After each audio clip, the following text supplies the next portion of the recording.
Today I'm taking a look at the VEVOR plastic scraper blade set. So you can see it comes with 2 handles and it comes with a ton of blades. So this entire case is full of blades, and plus we got this little bag of blades. So we have got enough to last quite a long time. I painted this piece of wood, and of course when I set it down, it fell over just like that. So I've got a little bit of paint on here, and I tried to wipe that off, but it didn't come off. So yeah, scraper blade is the best thing for that.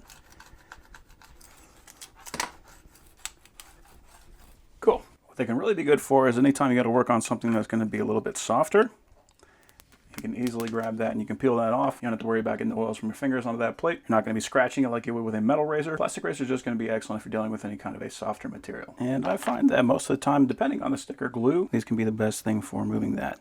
Just kind of work it around the edge, and you can either keep on going like that, or when you got enough, you can try to tear it off. Of course, this one is going to be that paper, so that is going to take more of the razor knife. And sometimes a little bit of heat can help with that too.